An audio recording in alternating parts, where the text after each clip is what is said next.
From Relay FM, this is Connected, episode 449. Today's show is brought to you by Squarespace, ZocDoc, and Fast Growing Trees.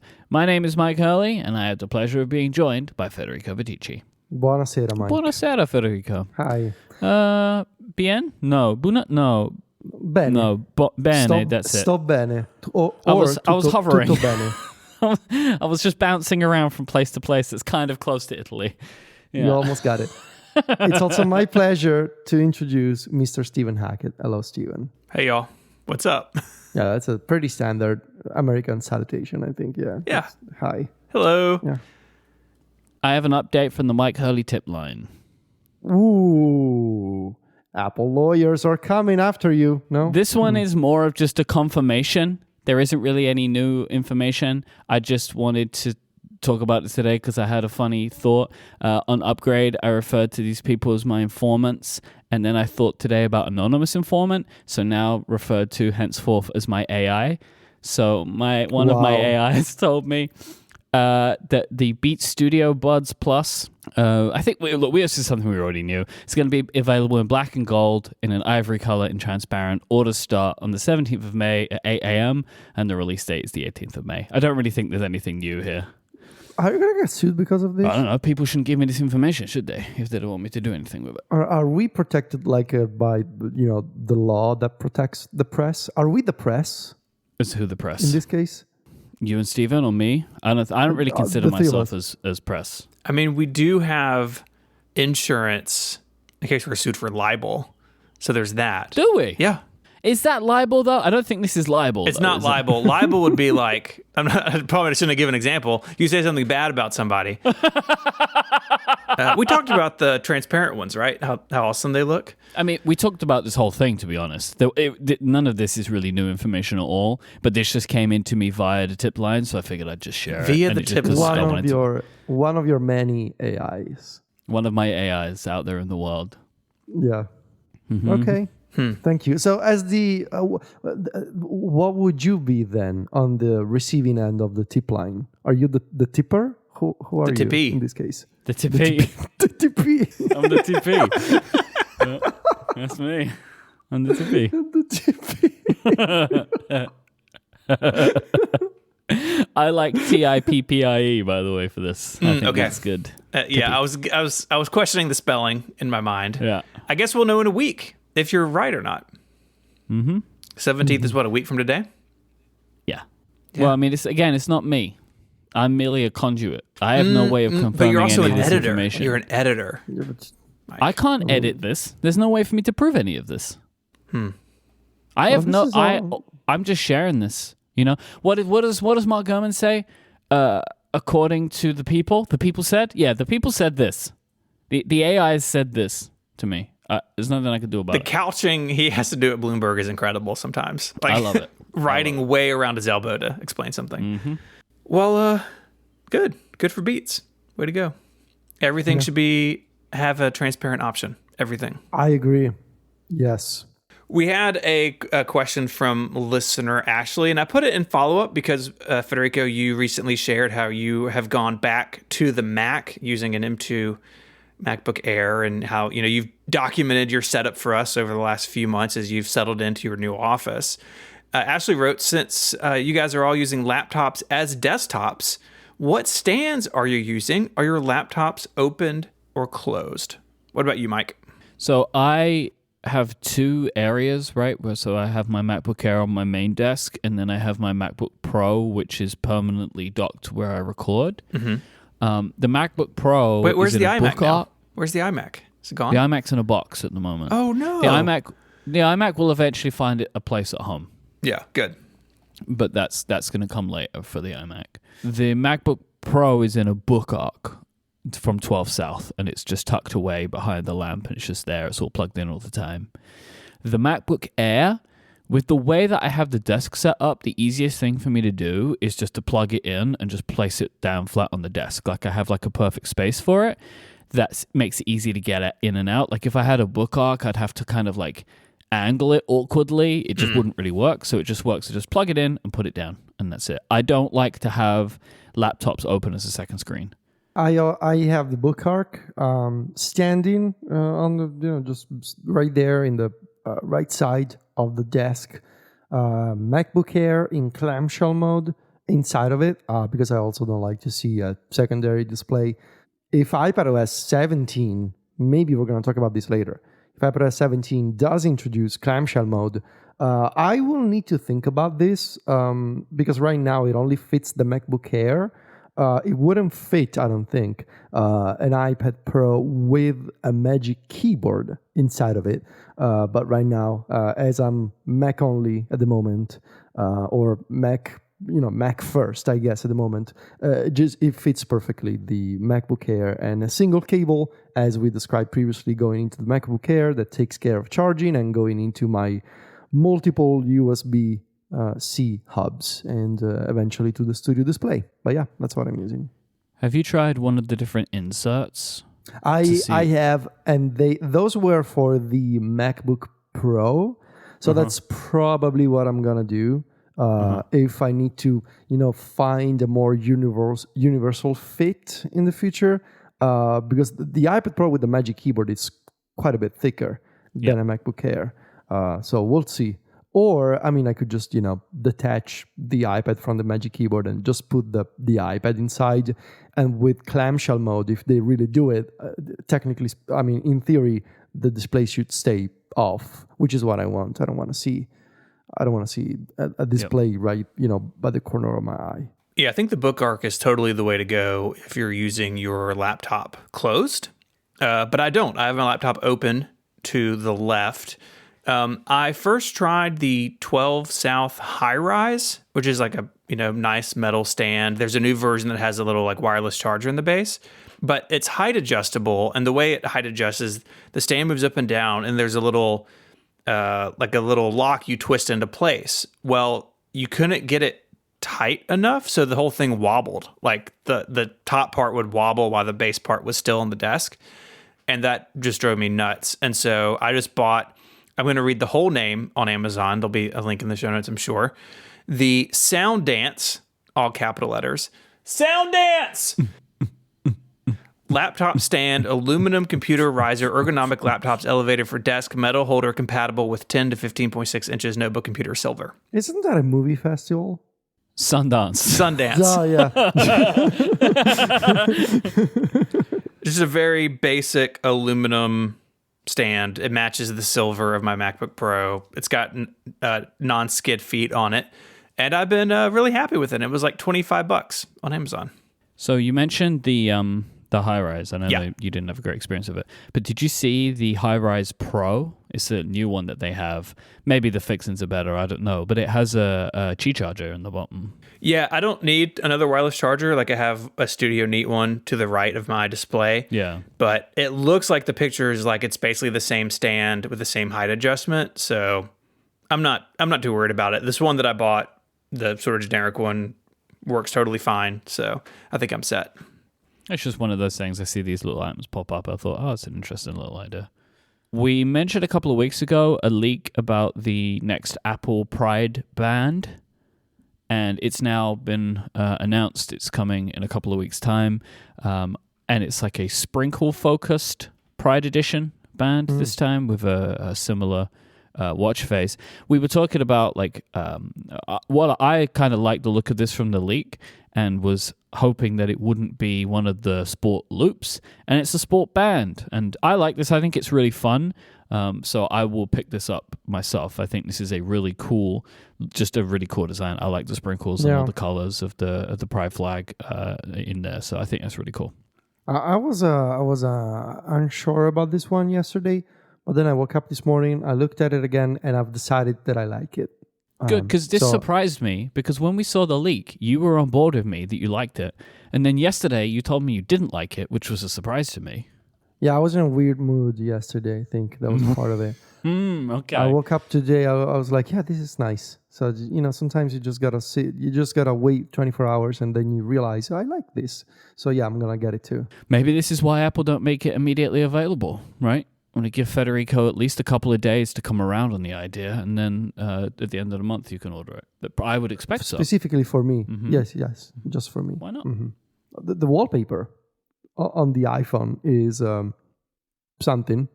That's a big choice. I feel like Yeah. they have overdone it. I'm wondering if maybe it animates. It does. I've seen the animation. I think I've seen somebody okay. posted it in Discord. I haven't seen the animation. It's pretty wild. It does like a big swirl when you unlock the phone. It's very. It's a choice to use this wallpaper. I love the colors and I love the animation. Yep. Just my only concern is the legibility of the text. As you can see, but the colors, man, really nice. The thing that surprises me is just like the way that they have done it on the watch screen. It's like retained its sprinkleness, but on the phone, there's so many sprinkles, it doesn't look like sprinkles anymore. Yeah, it's more like graffiti or something. Yeah, and so I feel like I would like a little bit more space maybe. But maybe the animation, I haven't seen the animation, maybe that will account for that, but it's quite aggressively sprinkled on the phone. Yeah, it's like when you open the lid of the sprinkle jar and too many sprinkles fall in your ice cream. Wouldn't it be upsetting, though, if you opened a sprinkle jar and they were lined up by color like that? Wouldn't that be upsetting? I think that would be extremely upsetting. Yeah. Because it means, well, no, maybe machines There's a can do glitch it, in the I guess. Matrix. If you open a jar of sprinkles and they're all perfectly matched by color, something bad is happening. No, you don't want to eat those sprinkles. This episode of Connected is brought to you by Squarespace, the all-in-one platform for building your brand and growing your business online. With Squarespace, you can stand out with a beautiful website, engage with your audience, and sell anything, products, services, and even the content you create. Squarespace has you covered. With Squarespace, you can use insights to grow your business. If you've ever wondered where your site visitors and sales are coming from, which channels are most effective, well, you can analyze all of that within Squarespace. And once you've got that data, you can improve your website and build a marketing strategy based on your top keywords or most popular products and content. And a great way to start that marketing strategy is with email campaigns. You can encourage visitors to sign up as email subscribers and start them on the journey to becoming loyal customers. Just start with an email template and customize it by applying your brand ingredients like site colors and logo. Plus, built-in analytics measure the impact of every send. And with all this stuff, you can use Squarespace's awesome SEO tools. They have a suite of integrated features and useful guides to help maximize prominence among search results. I love building on top of Squarespace because all of this stuff is just there ready for you. You don't have to go around and build a bunch of different systems and string them together. Squarespace has all the tools you need, not only to get started, but to build something for the long run. Head on over to squarespace.com/connected for a free trial with no credit card required. And when you're ready to launch, use the offer code CONNECTED to save 10% off your first purchase of a website or a domain name. That's squarespace.com/connected. And when you decide to sign up, use the offer code CONNECTED to get 10% off your first purchase and to show your support for the show. Our thanks to Squarespace for their support of Connected and Relay FM. There's new reporting that the Apple Watch Series 9 will feature an updated processor based on the cores in the A15. So this comes from Bloomberg's Mark Gurman, who we mentioned a second ago. It actually came out in his new Discord server, which he announced this past weekend for newsletter subscribers. This is a big deal because the Apple Watch Series 8 and the Series 7 basically use the same system on a chip that was announced back in the Apple Watch Series 6. They have incremented the name, and there are slightly new features, but it's been the same speed for a long time. And Gurman says that this new Series 9 chip will be an actually new system on a chip, a new processor, and not just a rebranding of what has been in the watch now for several years. Of course, with these system on a chip improvements, we can hope for better battery life and more power efficient operation. And I wanted to get y'all's take on this. First of all, does the Apple Watch feel slow to the two of you? I know in the beginning it certainly did, but I feel like I've been pretty happy with the responsiveness of the Apple Watch. The Apple Watch Ultra that I have now feels totally fine in terms of launching apps or just, doing traditional Apple Watch stuff. I still feel like the animations could maybe be sped up a little, like especially when notifications come in or when you zoom in and out of apps from the home screen. I don't, but it's not like I'm using the Apple Watch. I'm like, oh, this thing is so slow. I can't bear it. No, I used to feel that way with the first watches. I think it's been totally fine for the past few years, which is probably why the chip hasn't really changed much. But that said, I guess maybe the reason to do a brand new chip wouldn't just be, hey, it's now everything's faster, but maybe you're doing something new, as the WatchOS 10 rumor that we've been discussing.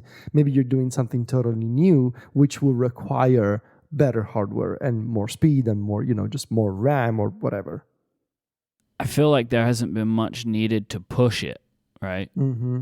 There's just like it's doing what it's doing, and it's mostly like ticking along.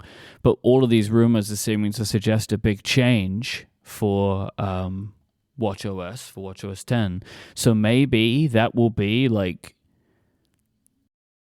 going hand in hand with potential advancements in the OS and the hardware going together. Like for me, your question was, does it feel slow, Stephen? And I don't think so, right? But I don't really think that there's going to ever, like in the near future, be like a lot of bottlenecks on app performance on the watch, because realistically the apps are so small. Mm-hmm. I wonder if capability is more realistic for the Apple Watch for enhancements of new silicon than speed. That the watch is able to do more, it's able to process more data more frequently because it's not going to kill the battery life so much because it's more efficient. Like that feels more realistic for why you might want to have new silicon in the Apple Watch. It's more for efficiency than performance. Yeah, you mentioned WatchOS 10, and of course, one of the big rumors there is that it's going to be the release of widgets on WatchOS. So I guess we're back to glances like we had in the early days. But a real common complaint is how slow some of the complications are to refresh their data. And with widgets, I think that's going to be just as frustrating, if not more so. And so if Apple can increase the frequency in which they keep those UIs updated, and if they can do that without killing our battery life in this new system on a chip, then that sounds actually pretty exciting to me.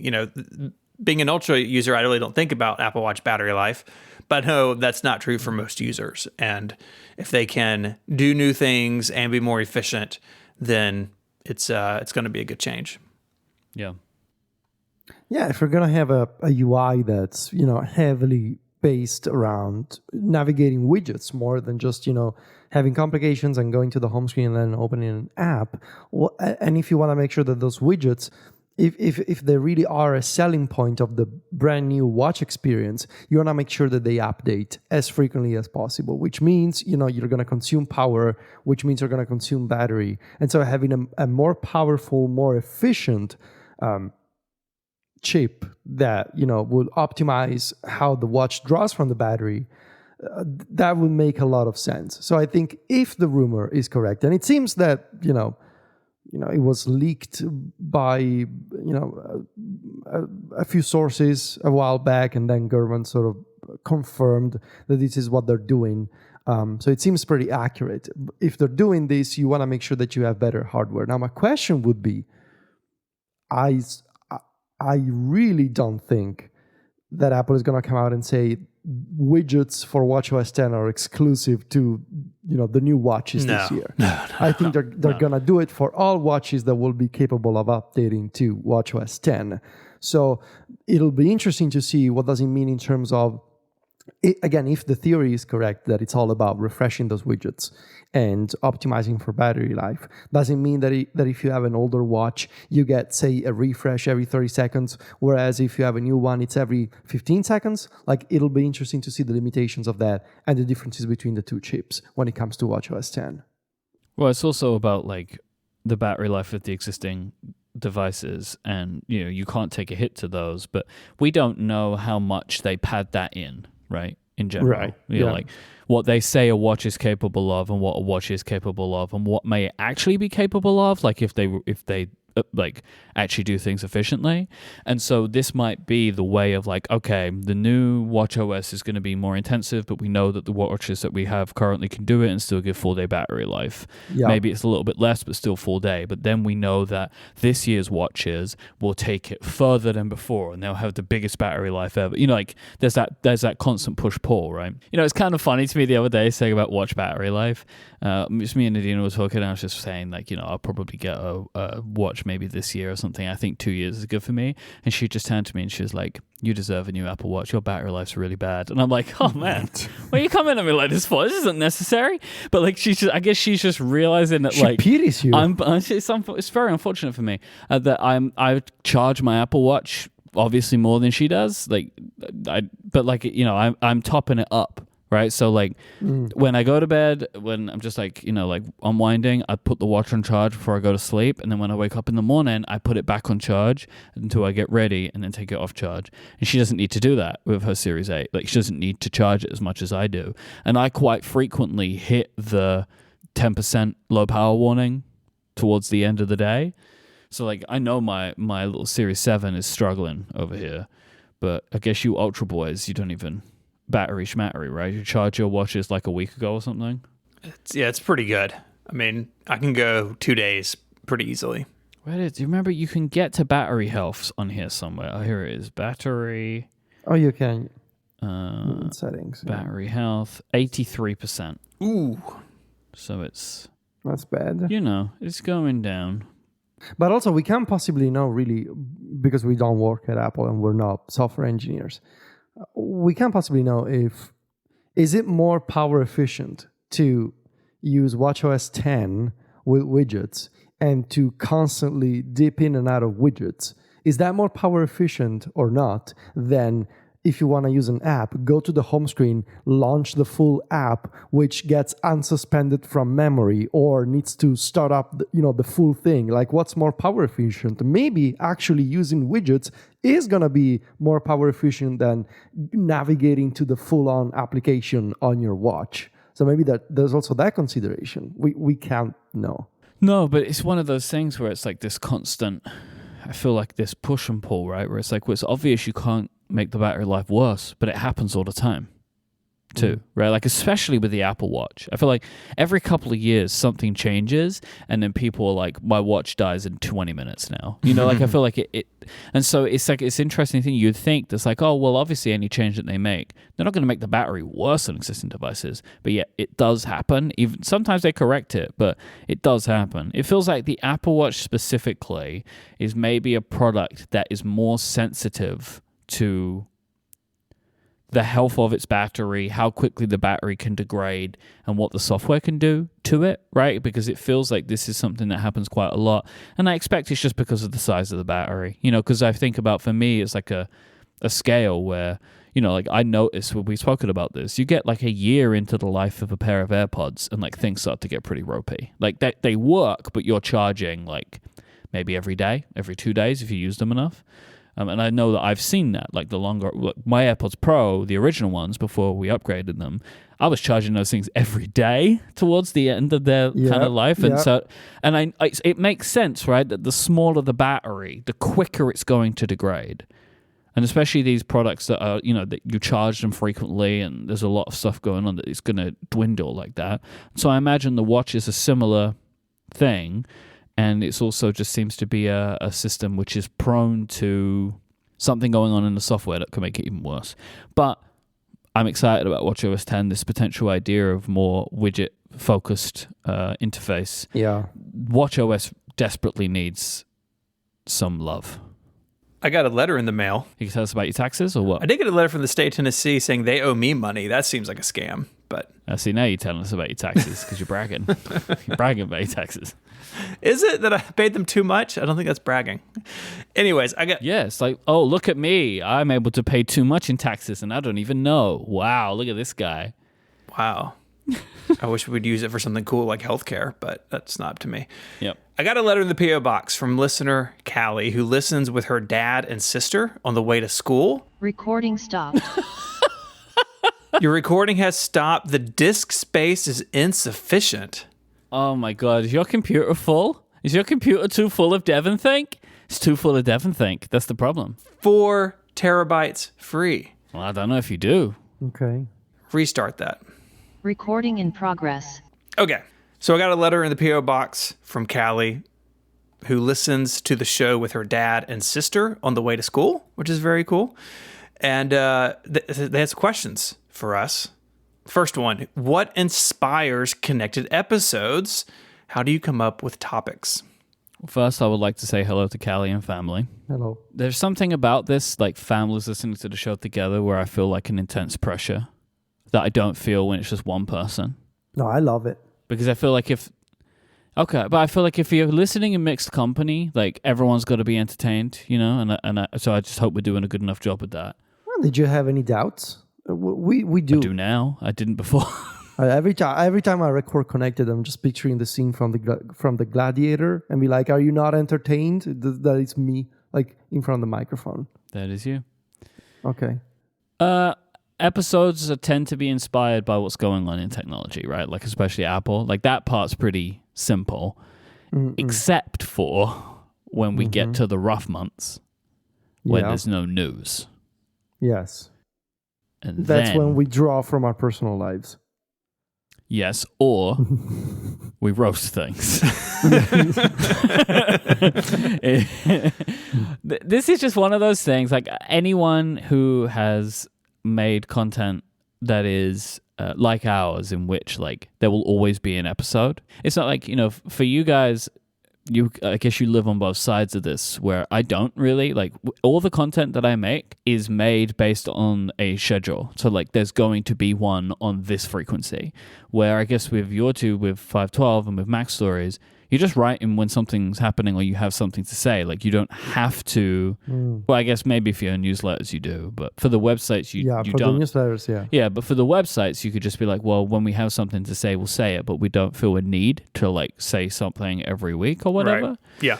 So for me, like I'm kind of like when you're in this routine, you kind of have to lean on your experience of like what are the things that you've done, maybe accidentally or just through some flash of inspiration that end up becoming something you think you can build on. And like the roasts, I don't remember where the roasts started, but I think it might have been from just the idea that every time we would do some kind of home screen review, it would get pretty nasty, like in a good way.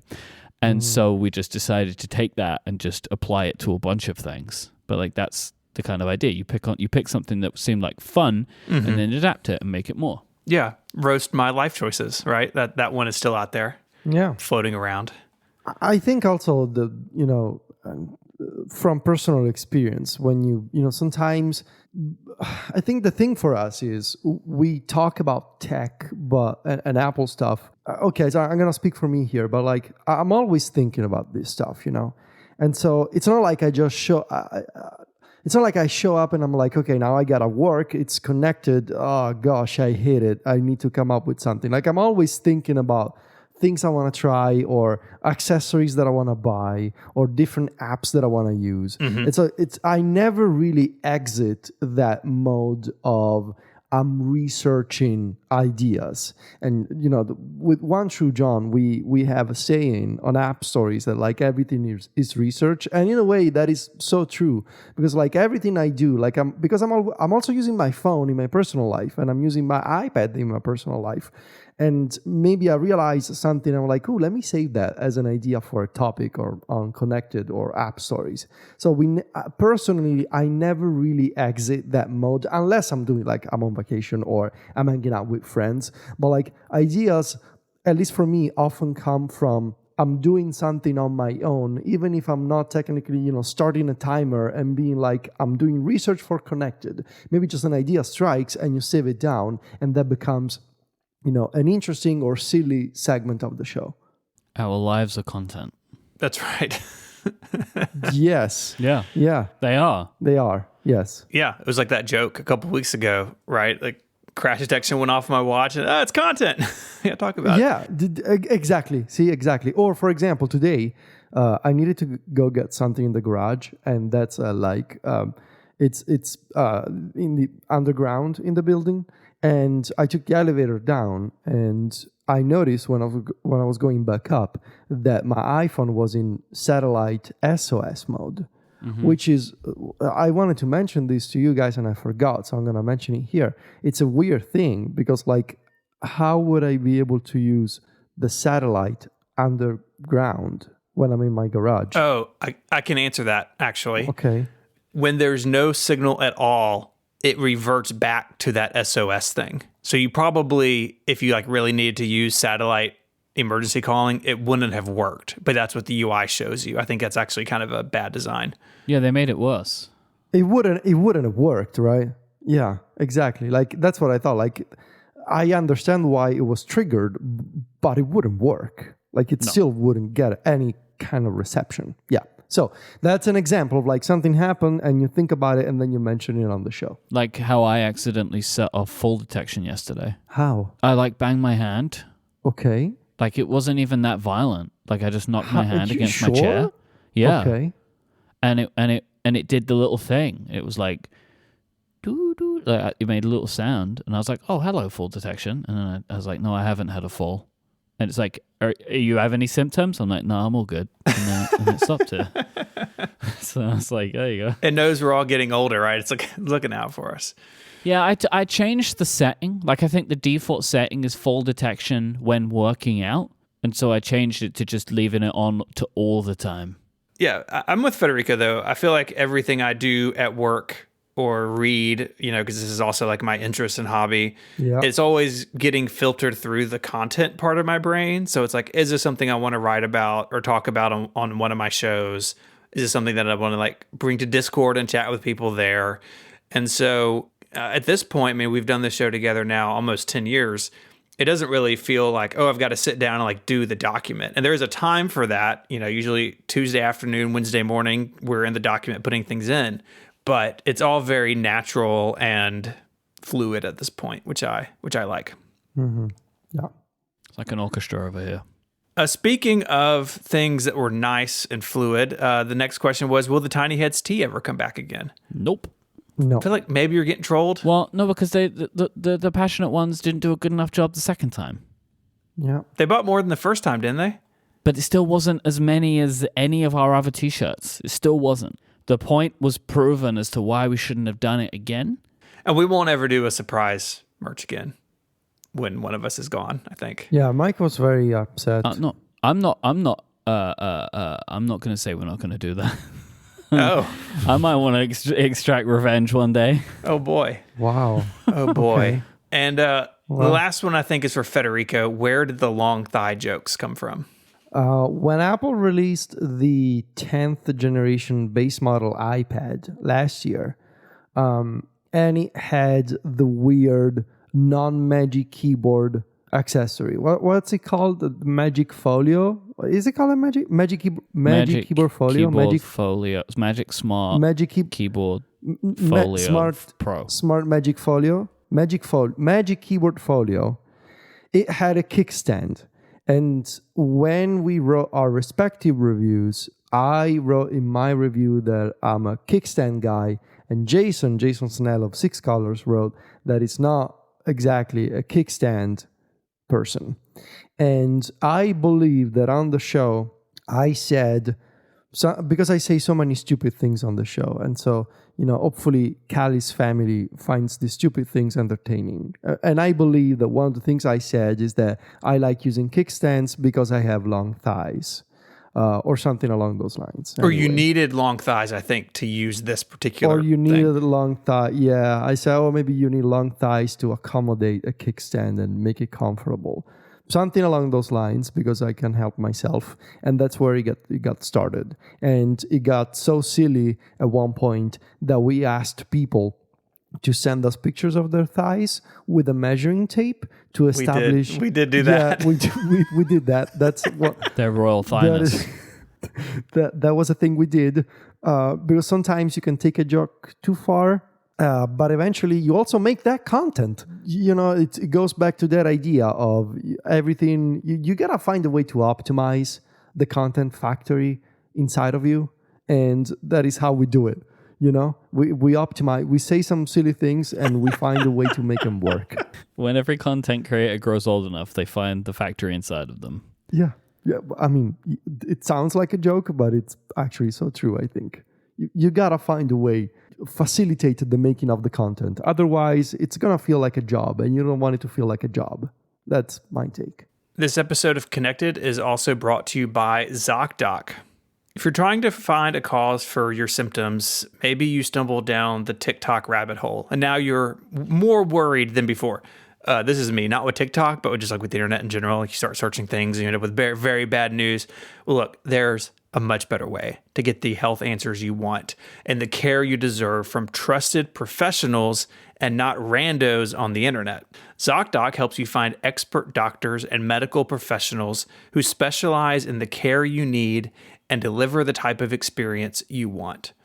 ZocDoc is the only free app that lets you find and book doctors who are patient-reviewed, take your insurance, available when you need them, and treat almost every condition under the sun. I think there's a lot of cases where this would be really useful. Maybe you're new in the area or you've needed to change doctors for some reason. That is a big and sometimes honestly scary process, but ZocDoc makes it easy, and they've made it easy for millions of people. When you're not feeling your best and just trying to hold it together, finding great care shouldn't take up all your energy. That's where ZocDoc comes in. By using their free app that millions of users rely on, you can find the right doctor who meets your needs and fits your schedule. Book an appointment with a few taps in their app and start feeling better faster with ZocDoc. Go to ZocDoc.com/connected and download the ZocDoc app for free. Then find and book a top-rated doctor today. Many are available within 24 hours. That's ZocDoc.com, ZocDoc. ZocDoc.com/connected. Our thanks to ZocDoc for their support of the show and Relay FM. It was a random Tuesday in May where all of a sudden, from out of nowhere, a press release is released on the Apple Newsroom saying, hey, here's the new Pride band. And we say, oh, okay. We thought this was coming. 10 minutes later, oh, hey, Final Cut Pro and Logic Pro, they're on iPad now. Yeah. Oh, hey. That's the meme, right? They just newsroomed it out.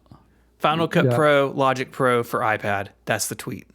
They will go on sale on Tuesday, May 23rd. That's almost 2 weeks from now.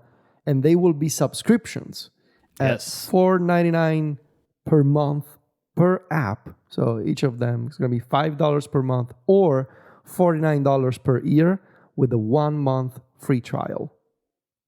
Hot takes. How do we feel about that? Come on, give us your honesty. Well, I want to just to compare it. I just want to give the Mac prices where Logic Pro is $199 and Final Cut Pro is $299. So it is a good bit cheaper. I think this kind of follows in the footsteps of something like Adobe products, honestly, right? Where you can pay, I think I pay like $60 a month and I have access to almost everything in the Creative Suite. And that's fine for me because I need all of those tools. But if you just need a couple of them or you need one for a short period of time, that's always an upside with subscriptions. But at the same time, it's a little weird. And I think, I said this in my blog post and no one's corrected me, so I think it's accurate. I think it's the first time Apple has had a subscription software title in the store. Everything else they've done is free or an outright purchase. So that's a new thing.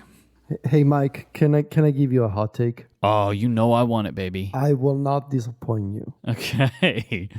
I think, okay, great, this is a hot take. I think subscriptions are better than other pricing models for this type of software. And I actually think that the other way to sell Final Cut and Logic, I actually think that standard pricing is bad. Standard pricing, like $200, is gatekeeping and is preventing a lot of people from actually trying these apps.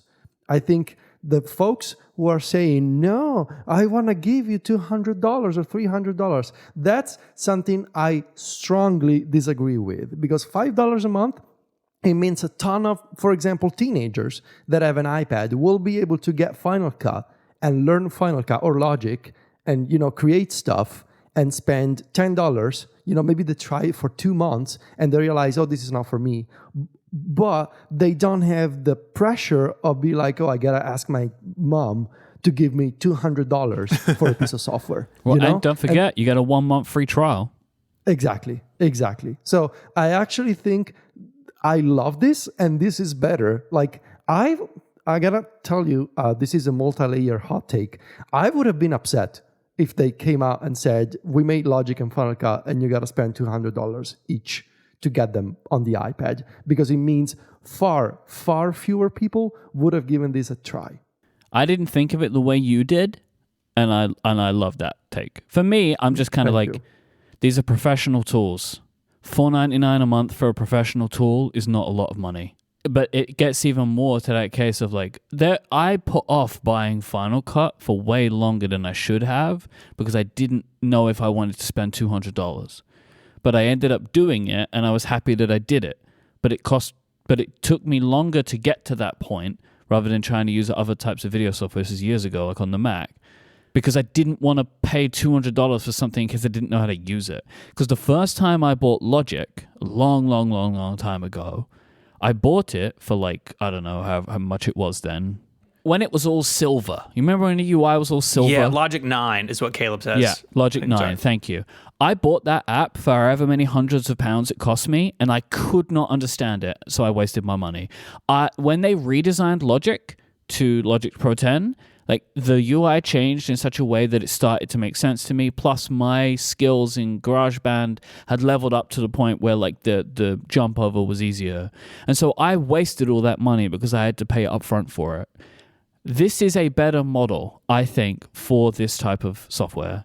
And at $49 a year, that is a great deal, I think, for these applications. It's, all right, you get $200 forever, but it's not forever though, is it? Because like they will bring out a new version and charge you again for it eventually if that's going to be the model, right? Like, yeah, I mean, Apple hasn't done that for these two applications, but professional tools generally, that's how it works. But I expect they've probably just been waiting until they would move it to subscription is the only reason they haven't done that. And I expect the next version of Final Cut and Logic on the Mac will move to subscription. And there will be like a new version and it will go subscription. This makes sense to me because it's like these are professional tools that you buy and you use, and $4.99 a month for a professional tool like this is fine. But I also love your take on it, Federico, which is coming at it from the opposite end of like, if you're not a professional but you want to try out a professional tool, you can try it out now for a month for free. And if you use it for 2 months, you've paid $8. Exactly. Yes. It's not a lot of money. And the thing about subscriptions also, which I think is important, is that they are a two-way street in the sense that you, the customer, are paying a fee every month. But Apple is also on the hook for these apps now. And they are asking people for money each month. And so it creates that expectation that you want to see continuous improvements. And I can tell you because I know what I'm about to say, that they have a long list of features that are not making it for version 1.0, and they are aware of those features. And so I just, on balance, I think this is a much better model because it also creates that expectation in people of like, this is going to be a recurring product that I'm paying for. It's going to be a recurring expense for me. And also it's something that is being developed, which is why, I mean, you look at all the third-party developers that we often mention on the show. You look at, stuff like Drafts, for example. Greg Pierce asks people for money with a subscription, but he's always working on Drafts. And so to see this from Apple, and I feel pretty confident, in saying that they are aware of the features that will not make it for version 1.0, and they're working on them. With the subscription model, you create that sort of relationship with people where like, okay, I'm paying for this on a monthly basis, but I know that Apple is continuing to work on them, as opposed to I gave them $200 a year and a half ago, and I still don't have this feature. Well, now I'm upset. I think this works much better for them, and I don't know this personally, but I would be shocked if the same model doesn't come to the Mac versions. We'll offer a good piece of real-time follow-up from Zach in the Discord. You can get trials of Final Cut and Logic on the Mac from the website. that's great. I think the point still stands. And there's educational discounts for those both as well. Yep. I want to talk about the system requirements a little bit because this is not something we normally talk about with iPad software, but Final Cut... Well, we did for the operating system. We did for... Final Cut, Stage Manager. So Final Cut Pro is compatible with an M1 or later. That means the 2021 iPad Pro and later, and then the 2022 iPad Pro and 2022 iPad Air. So no iPad Mini and no regular iPad, and no, the kind of the beloved 2018 iPad that a bunch of people still hanging on to doesn't make the cut for Final Cut Pro. Logic Pro has a wider base. It just needs the A12 Bionic. So that's the 2018 iPad Pro, 2019 iPad Air, 2019 iPad Mini, and the 2020 iPad or newer. So much broader range of devices for Logic. And I mean, that makes sense to me. I think when you see, like I just seen, has the only hands-on video that I've come across. And it's pretty brief. But some of the things she's showing, like real-time effects, you don't want to wait around for rendering, right? Final Cut's going to have a much bigger footprint on your system resources. And the same thing is on the Mac, right? A Mac that can run Logic Pro really well, like that's different than a Mac that runs Final Cut Pro really well, at least back in the Intel days. So it is a bummer that my iPad Mini won't on Final Cut, I guess, but also I can't how wait bad. to try. Yeah, how bad Logic on the iPad Mini. Oh my god, how bad would the interface you won't be? Able be? to do anything. And really, Final Cut and Logic both of these to me, I'm like, man, there should be a bigger iPad. Like these would both look good on a bigger iPad. And we're going to come back to this, I think, but both of them require iPad OS 16.4. So it's interesting that these aren't built on something in iPad OS 17. When these come out on the 23rd, we can just download and install them if your iPad meets the requirements.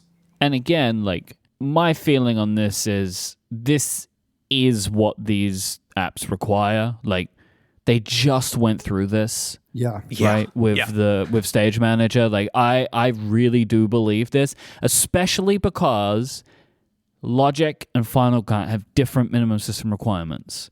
Like that to me tells me that I expect they've gone as far as they possibly can for both pieces of software, because it is weird to have these two apps come out and like they have different cutoffs, which makes me feel like Logic can run on the A12, so they're doing that. Yeah. When I think it would make more sense, just like from a marketing perspective, to say it's for both of these apps M1, right? Like it's just cleaner that way. But I believe they are going to I think past the point where it makes sense, right? Because they're not actually cutting it off by model, but by chip. Because genuinely, the 2019 iPad Mini, that is going to be a terrible experience to run an app like Logic on it. Yeah. Like I have a 27-inch monitor where sometimes I feel like I need more space for Logic on the Mac, right? Like, yeah. Well, they've done some interesting things in Logic. If you look through the product page, where like the meters and the sliders, all that interface, which is at the bottom of the screen in Logic on the Mac, is like its own screen you go into and come out of. So like they're doing some interesting things with the interface. But I agree. I think the very least you're going to want an 11-inch iPad, and if you're serious about these things, probably the 12.9 is the way to go, especially with Final Cut, because then you get to do the really cool color like correction and reference modes that XDR display can do on the big iPad. should we just round out the conversation on Logic? Because I think Final Cut has more to talk about realistically. Yeah, and Logic's also the one that you and I use. I mean, we both use Logic sometimes every day of the week. I am very interested to see what this would be like for podcast editing. If you edit podcasts in Logic like we do, you're using like 3% of what the application can do. And I don't know about you, Mike, but I have over the years turned off most of the UI in Logic. And on occasion when I've like talked to people who do like music production in a tool like Logic, and I show them like my template, they're like, this is bananas. Where did everything go? Yeah. But it's because we don't need a lot of that stuff. I also just don't think Apple cares about people editing podcasts in Logic. Like if you watch all this stuff. No, I mean, when you look at the marketing, it's music, right? Like, It's a bunch of people making cool beats. Because it is a music tool, because realistically, people in the wider industry don't use Logic. They use, like, Pro Tools. It's still there. It's still feasible. I don't imagine... Ferrite's great. Don't get me wrong. It's a fantastic application. What I'm saying is, like, for Logic's toolset to edit a podcast is, like, the most simple toolset that Logic has. So all they have to do is the bare minimum of you can put multiple tracks and zoom in and out and make cuts. Like, the stuff that we do, musicians 100% need. So, like, I feel like it would be easy to do. I would be very surprised if it didn't run great.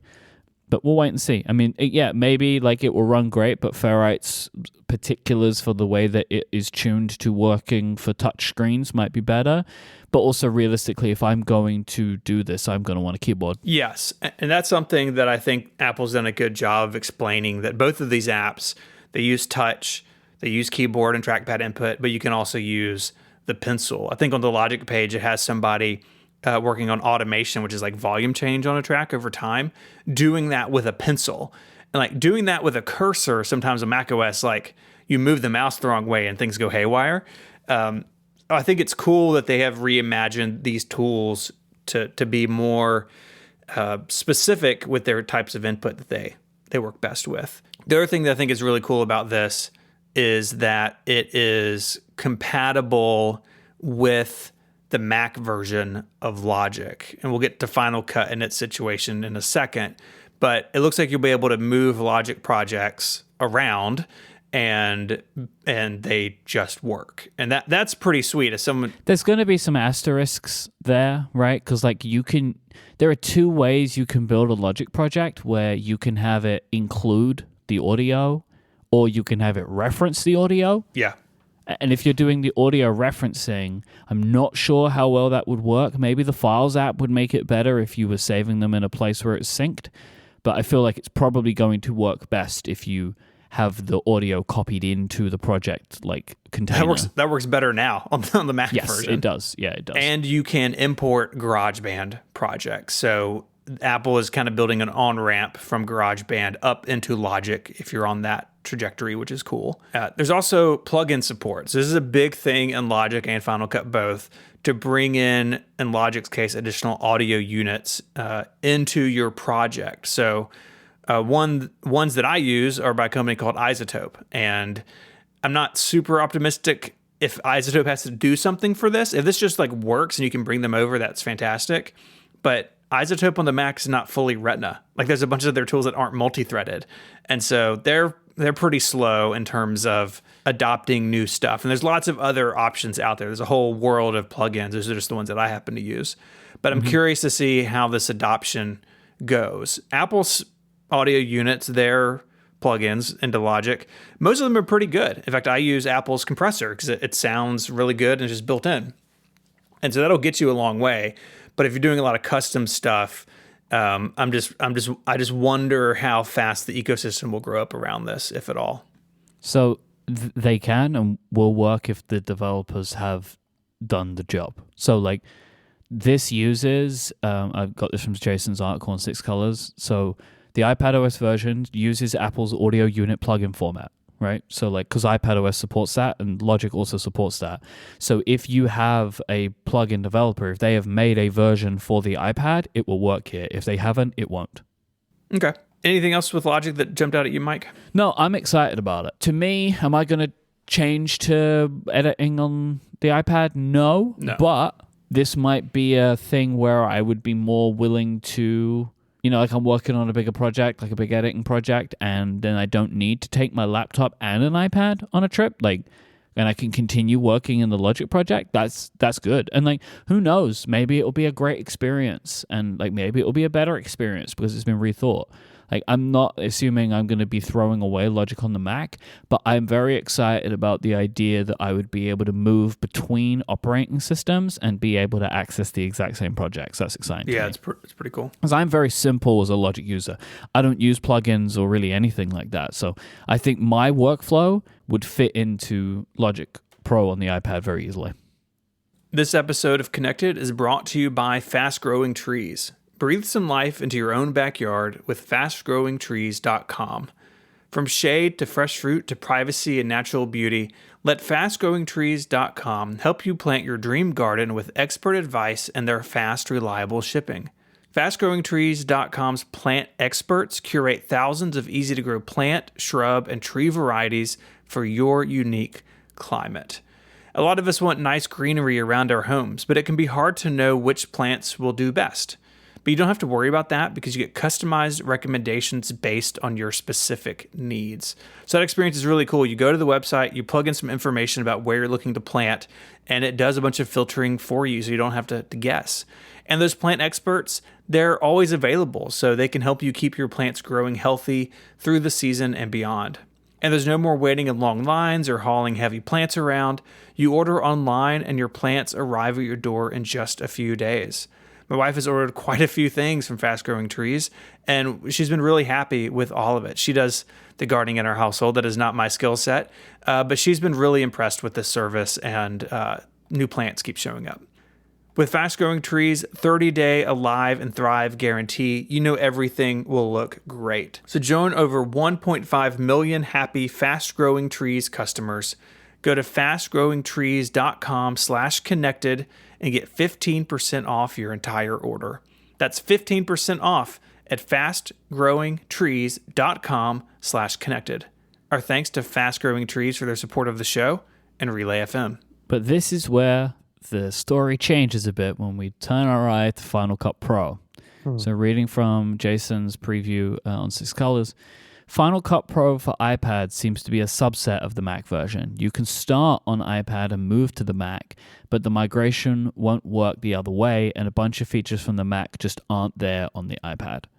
It's like I come away from this feeling that Final Cut Pro on the iPad is maybe more focused on people who want to make projects on their iPads rather than people who want to take their existing projects on the go, which is a very viable reason for this piece of software to exist.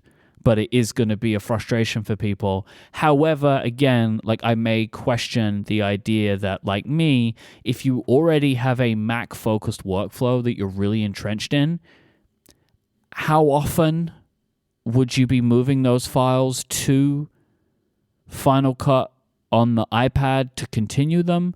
It really does feel like it is more realistic that it works the other way around, that you can either do it all on the iPad or start something on the iPad, do some capture, do some basic effects, then move it to the Mac to be that part of your workflow if that's something you care about. Yeah, it's interesting. I think in her video, Justine talks about people who are editing on their phones, right? People who are just shooting and doing all their editing mobile, and that this is kind of built with them in mind. One of the examples is it has really nice support for reframing content for things like vertical video. And you can do that in Final Cut. Adobe also has some tools that makes it really easy to do. But that's a very common use case, I think, especially on mobile. And they are recognizing that. You know, Apple, I think with Final Cut in particular, it does have like this weird potential problem of there's a bunch of people growing up learning how to do video editing with touch. And Logic, I don't think, has that same sort of threat on the horizon, but Apple's got to keep Final Cut not only like cool and fun, but also relevant. And this, yeah, it's not as great as the Mac version, but it seems like what they've done here is bring the most important things to these types of editors. And that, I think, is a pretty good way to start. Like Logic, it has different tools based on your input, so keyboard, touch, and pencil. Did y'all see the example of the live drawing? So you can draw over a clip, and then your drawing itself becomes an asset that you can treat as its own thing in the timeline. Like, what a good use for the pencil. That is super smart. Yeah, and I feel like the whole pitch of this is a multi sort of modal experience where you can draw with the pencil, you can hover with the pencil, or you can use your finger, or you can use the trackpad, or you can use keyboard shortcuts.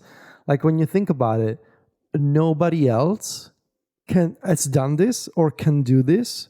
Like this is just really an iPad thing where you have all of these 3-4 different input methods, and they all can do like you can get they all cover pretty much the basics. Like all you can do with your finger, you can do with the trackpad, but you also have the addition of Apple Pencil. And so in that case, you have these extra dimensions for drawing with the pencil or hovering with the pencil, or you have keyboard shortcuts. And my understanding is that they've been trying to match all of the common keyboard commands from the Mac on iPadOS.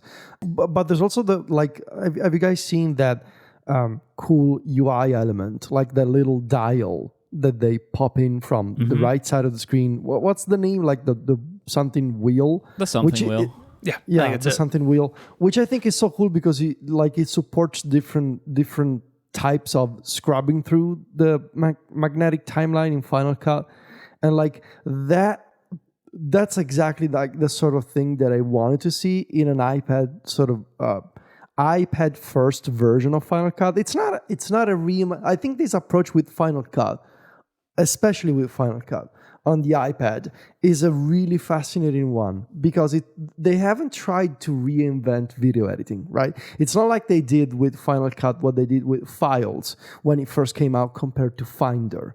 They didn't try to reinvent something established. They took something established, they made it work on the iPad, and then they sprinkled in all of these new additions that make sense for a device like the iPad, which is, if you think about it, this way to design software on iPad is different from the software that we've seen on iPad before, right? And I don't know, I saw a demo and it all makes me feel very optimistic. Granted, this is just a team of people at Apple doing this. Jog wheel. The jog wheel, thank you. Jog wheel. This is just a team of people in the Final Cut team and the Logic team, like doing this work on the iPad. It's not necessarily a reflection of iPadOS as a whole, but still, I don't know. Especially Final Cut, I think it's really impressive. Elephant in the room. Why a random Tuesday in May? Have you heard the theory? What is it? The easy theory would be, they dropped this in now on a random Tuesday with the press release because they have other stuff to worry about at WWDC, which totally makes sense. There are other theories that one could think about. Hey, maybe it was just ready to go and it's not dependent on, like, it doesn't need any, maybe they didn't want to confuse the message. This is good to go on iPadOS 16. We don't need to sort of confuse the message and be like, maybe does it require iPadOS 17? So it's good to go. Why not? Maybe another possible theory would be there will be features in iPadOS 17 that will make this existing product better in the future. So Apple could say something like, and starting with iPadOS 17, Logic and Final Cut will be able to do this later this year. Like, instead of having to announce Final Cut and Logic at the event, they can just treat it as an established existing product and be like, this new iPadOS 17 feature also will work later this year in Final Cut and Logic. Yeah, it's a way for them to continue to push iPadOS forward, right? Like, it's a reason to build in things like better file management or audio routing, or one of the 1,000 other things from macOS that power users on the iPad would like. And now they're like, hey, look, we have these two apps over here, and we need to continue to make them better. And the way they do that is to make the platform under them better as well. Yes, and that is exactly the sort of thing I've been thinking about since yesterday. Because it's not just, so the way I look at this is it's not just, these two apps in a vacuum. There's Logic and Final Cut on the iPad, great. The fact that the same company that makes these apps also makes the hardware and makes the software makes this story a lot more interesting. Because by making Final Cut and Logic on the iPad, you gotta believe that some people from those teams went to their managers and they said, well, this will be much, much better if only we had greater control over, multiple sources of audio, or having a proper screen in settings where you can choose, where to output sound, or just being able to have multiple streams of audio at the same time and pull audio from those sources, like all kinds of things that those developers maybe were used to having on the Mac side of things. And when they were tasked with making an iPad version, they realized, oh, well, the platform doesn't let me do this. So for me, releasing Final Cut and Logic is not only a great event because it's like something we've been expecting for really a decade. This is the end of the meme when you think about it. Oh, what are the pro apps on the iPad? This is like they should do the funeral for that meme. It's done. It's over. They've done these apps, and come May 23rd, that will be done. We don't need to say it anymore. But what we can think about next is how can they improve the platform underneath this software to make it better or at the very least equivalent to macOS? My perspective is I'm not going to use Logic. I'm not going to use Final Cut. I'm a writer. I don't need these apps. And Apple doesn't make a pro app for writers who like plain text. That thing, well, exists. It's called Obsidian, but it doesn't, it's not made by Apple. Still, though, for me, this matters because maybe this is optimism, maybe this is just, wish casting, whatever. But I think it sends a signal for Apple to come out and say, here's Logic and Final Cut. It feels like, I want to say that. It feels like a change in direction. At least slightly. Not just because they make these apps, but because of how they make them. And I mean, you look at the screenshots and the videos that we've seen on Logic and Final Cut so far. Those are complex, dense interfaces like we've never seen before from Apple on iPadOS. We've always gotten the, sort of watered down iPad version of insert app name here. Like, we always got the friendlier, more spaced out version of Safari, of Mail, of Finder, which is not called Finder, of Calendar. This is like Logic and Final Cut are the thing. You look at those screenshots without the frame around them. You could be confused and be like, hey, this is a Mac with a weird aspect ratio when you look at the UI. Mm-hmm. And so I want to believe this is a signal of Apple finally accepting the idea of, we can get complex for our power users. For the people who really want this stuff, we can do it.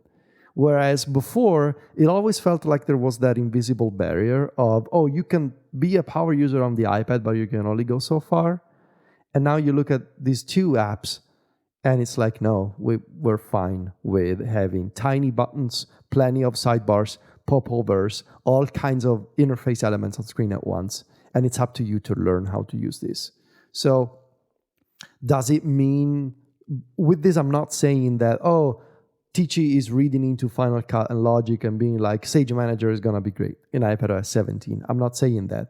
I'm saying that it feels to me as if something has changed in terms of what Apple thinks can be expected on iPadOS if you're a power user. At least someone does. At least someone does. And that someone is me. I look at this and to me, so this is the pro workflow team, right? Like that's what this would indicate to me, that there's something going on here with them, I would assume, right? But they're the kind of people that you do want to be able to push on what's possible in iPadOS, because like the clue's in the name, like pro workflows. So it's intriguing. It's intriguing that it requires 16.4. Like, why? I don't know. Right? Like, that's just weird to me. Like, I don't think there's some kind of major conspiracy, but like, these are apps. Like, why do these apps in the App Store need a specific version of the operating system?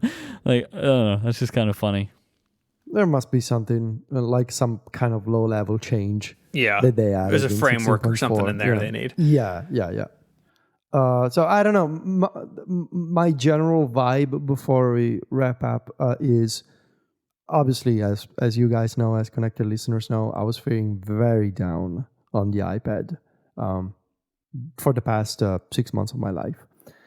This announcement has reignited something in theory, right? Because practically speaking, I'm still stuck with Stage Manager and iPadOS 16.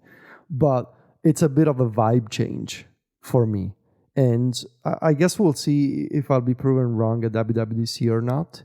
But it feels like there's something there in terms of maybe you can expect some of the things you wanted from iPadOS this year instead of, doing what I was thinking was going to happen, which was, I'm going to be done with iPadOS at least until 2024 and beyond. That's the glass half full. Yes. The glass half empty is like this was all it was going to be. Yes. And it just got pushed out the keynote. That's exactly how to look at this. You got both, right? Like it could be one or the other, but like that would actually, I am more on the pessimistic take here. That it's like, this is a great thing. And in the keynote would have been a great headline, but like they are prioritizing for what makes sense. This is not part of iPadOS 17. Like they could have released it sooner and they would have, even if it would have been part of the keynote. I'm not personally confident that this means there is more to tell about iPadOS 17 specifically. If you want to find links to all the stuff we spoke about this week, head on over to the website, relay.fm/connected/449. There are a couple of links in the show notes in the podcast player and on the web I want to draw your attention to. The first is the submit feedback button. So if you have feedback or follow-up for the show, we have a little form on the website you can fill out, and it goes into our CMS, and we will see it when we prep for the show. I also want to talk about membership for a second. This is the time of year where we publish our annual specials here on Relay FM. A whole bunch of shows produce an extra episode for all members to enjoy. So you don't have to be a Connected member to hear our annual special, but it went up earlier this week and it was a special edition of the Quizzies that was a whole lot of fun. So if you're a member, check that out in the crossover feed. And if you're not a member, now is a great time to join. It's $5 a month or $50 a year. And Connected listeners, Connected members get longer ad-free versions of the show each and every week. You can find us online. Federico is the editor-in-chief of MacStories.net, and he is on Mastodon as Vitici at MacStories.net. Mike hosts a bunch of other shows here on Relay FM and is the co-founder at Cortex Brand. You can find him at mike.social as iMike. I co-host Mac Power Users, which comes out every Sunday afternoon here on Relay FM, and I'm the writer of 512pixels.net, and you can find me on Mastodon as ismh at eworld.social. I'd like to thank our sponsors this week, Squarespace, ZocDoc, and Fast Growing Trees. Until next time, gentlemen, say goodbye. Arrivederci. Cheerio. Bye, y'all.